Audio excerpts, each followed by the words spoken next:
அம்மா வணக்கங்கம்மா. வணக்கம் சார், எங்க இருந்து பேசுறீங்க? நான் இங்க கோயம்புத்தூர்ல இருந்துங்கம்மா. யாருக்காக ஜாதகம் பார்க்க போறீங்க? எனக்காக தாங்க. பிறந்த தேதி நேரம் சொல்லுங்க சார். 4/10/1989.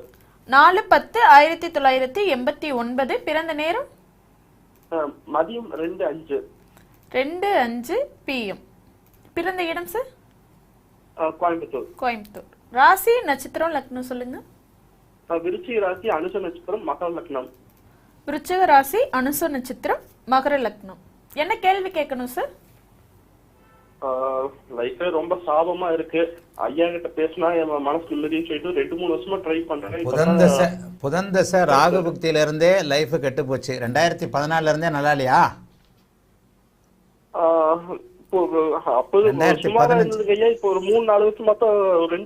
ரொம்ப கடுமையா இருக்கு.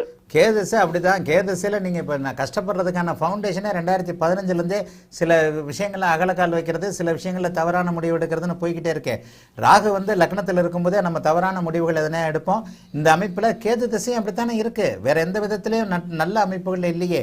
நீச்சனுடைய வீடு வளர்பிறை சந்திரனாக இருந்தாலும் கூட அப்படி ஒன்றும் பெரிய ஒளி பொருந்திய அமைப்புல இல்லாத கடகத்தில் இருக்கக்கூடிய கேது, கடகத்தில் இருக்கக்கூடிய கேதுவுடைய புக்திகளில் கேது தசை கேது சந்திரன் வரைக்கும் முடியணும். 14/9/2024. இப்போ கேது தசை சந்திர புக்தி முடிஞ்சாதான் இந்த வருஷம் 9வது மாதம் கேது தசையில் சந்திர புக்தி முடிஞ்சதுக்கு பிறகுதான் மாற்றங்கள் இருக்கும். சூரிய சுக்கிரன் சந்திரன் நீச சந்திரனோட சேர்ந்து இருக்குங்காட்டி அது பாதிக்குங்களா? சுக்கிரன் நீச சந்திரனோட சேர்ந்து இருக்கிறங்காட்டி சுக்கிர தசை கை கொடுக்குங்களா? நீச்ச சந்திரனோடு சேர்ந்திருக்கிறார்ன்ற மாதிரி வளர்பிறை அமைப்போடையும் அவர் சேர்ந்திருக்கிறார். அமாவாசை ஒரு மாதிரி அமாவாசைக்கு கூட நெருக்கி இருந்தா தான் சந்திரதசை சுக்கிரதசை பலன் தராது. இது வளர்பிறை சந்திரன் தானே. இல்ல குடும்பத்துல ரொம்ப பிரச்சனைங்க. மனைவி குழந்தையெல்லாம் பிரிஞ்சிருக்கிறேன். கோர்ட்டு கேஸ் அலைஞ்சிட்டு இருக்கிறேன். ஏங்க ரொம்ப கஷ்டமா இருக்குங்க. 7ஆம் பாவகத்தை கெடுக்கின்ற வேலைகளை கேது செய்வாரா? 7ஆம் பாவகத்தை நீச்சனுடைய வீட்டில் தான் அவர் உட்காந்துருக்கிறாரு. அவர் அப்படி ஒன்றும் பெரிய பௌர்ணமிக்கு நோக்கி போய் கொண்டிருக்கல. 7ஆம் பாவகம் கேதசை சுக்கிரபக்தியிலிருந்தே மனைவியை நீங்கள் பிரியக்கூடிய சில வேலைகளை 2022 ஆகஸ்ட் மாதத்திலிருந்தே செய்ய ஆரம்பிச்சிருச்சு. 2022 ஆகஸ்ட் மாதத்திலிருந்தே. சூரிய சந்திர புக்திகள் தசைகள் மகர லக்னத்திற்கு பலன் தராதுன்னு அடிக்கடி சொல்கிறேன்னா, அட்டமாதிபதி சூரியன், 7ஆம் அதிபதி சந்திரன் நல்லா இருந்தாலே பலன் தராது. உங்களுக்கு நல்லாவும் இல்லை. அவர் நீச்சல் நிலைமையிலேயும் சூரியன் சந்திரன் சூரியன் செவ்வாய் சேர்ந்துருக்கு, சனியின் பார்வையில் இருக்கு. சூரிய புக்தியும் சந்திர புக்தியும் கேதசில உங்களை ரோட்ல தான் நிக்க வைக்கும். உண்மையை தான் சொல்லுவேன். நீங்க நல்லா இல்ல. அப்படித்தான் இருக்கிறாங்க.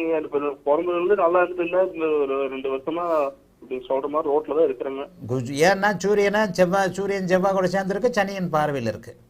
அப்போ கேதசில சூரிய புக்தியும் கேதசில சந்திர புக்தியும் தாம்பத்தியம் கொடுத்தவளாலேயே கோர்ட்டு கேஸ்ன்னு அலைவீங்க. இப்படித்தான் போகும். ஆனால் உங்களுக்கு நிவர்த்தி எப்போ கிடைக்கும்?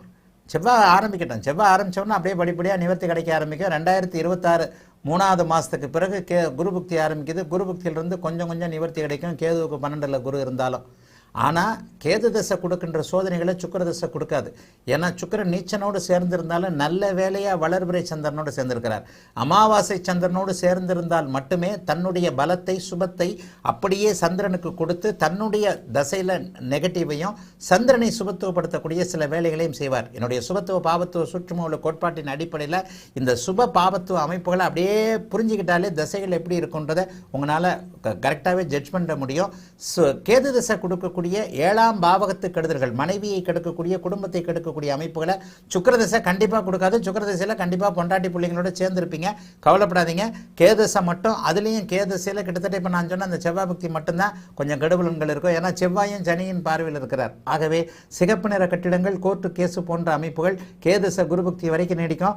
சனி பக்தியிலிருந்து அப்படியே படிப்படியாக முன்னேற்றத்தை அடைந்து சுக்கிரதசையில் நன்றாகவே இருக்கக்கூடியால் பயப்பட வேண்டாம். சுக்கிரதசை என்ன இருந்தாலும் ராஜயோகாதிபதி 5-10 5ஆம் இடத்தோடு குழந்தைகளை குறிக்கக்கூடிய அதிர்ஷ்டத்தை குறிக்கக்கூடிய 5ஆம் பாவகத்தோடு தொடர்பு கொண்டிருக்கனால கண்டிப்பாக குடும்பத்தோடு சேர்ந்து இருப்பீங்க. கவலைப்பட வேண்டாம். கேதசையை கடங்க. வாழ்த்துக்கள். நல்லா இருப்பீங்க. நேயர்களின் அனைத்து